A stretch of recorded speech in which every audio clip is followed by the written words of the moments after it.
అత్యుత్తమర్యాంకులే లక్ష్యంగా నారాయణ.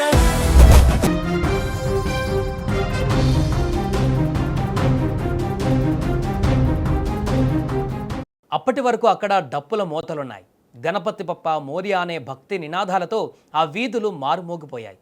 కానీ ఆనందంగా రావాల్సిన ఆ గణేష విగ్రహం క్షణాల వ్యవధిలో 2 నిండు ప్రాణాలను బలి తీసుకుంటుందని, పండగ పూట ఆ కుటుంబాలలో తీరని విషాదాన్ని నింపుతుందని ఎవరూ ఊహించి ఉండరు.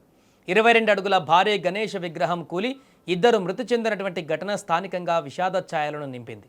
విగ్రహం కింద పడిపోతున్న దృశ్యాలు ఇప్పుడు సోషల్ మీడియాలో వైరల్గా మారాయి.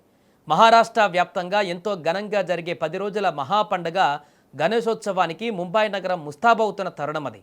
భక్తులంతా ఎంతో ఆసక్తిగా ఎదురుచూస్తున్న ఆగమనోత్సవ వేడుకలు అంబరాన్ని తాకాయి. సౌత్ ముంబైలోని బలరాం మర్చెంట్ రోడ్డు, కబూతర్ ఖానా సమీపంలోని జై అంబే చౌక్ ప్రాంతం కిక్కిరిసిపోయి ఉంది.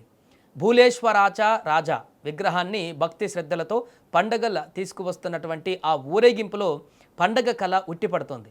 భక్తుల ముఖాలలో చిరునవ్వులు, చేతులెత్తి నమస్కరిస్తున్న వందలాది మంది జనసందోహం. కానీ ఆ సంతోషం ఎంతోసేపు నిలవలేదు. ఇప్పుడు మన స్క్రీన్ మీద కనిపిస్తున్నటువంటి ఈ యొక్క రద్దీ వీధి వైపు చూడండి.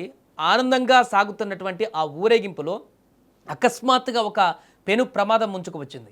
విగ్రహాన్ని మోసుకు వెళుతున్న ఆ భారీ స్ట్రక్చర్ జనాల బరువును, బ్యాలెన్స్ను తట్టుకోలేక ఒక్కసారిగా పక్కకు ఒరిగి కింద పడిపోయింది.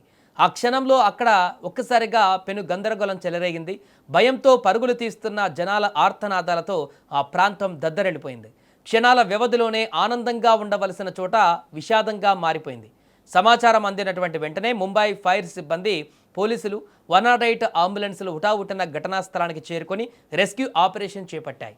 క్షతగాత్రులను హుటాహుటిన ఆసుపత్రికి తరలించారు. మరోపక్క ఆసుపత్రిలో చికిత్స పొందుతూ 33 ఏళ్ల సంకేత్ నెవ్షే, 30 ఏళ్ల బ్రిజేష్ హేమంత్ జోషి అనే 2 యువకులు ప్రాణాలు కోల్పోయారు.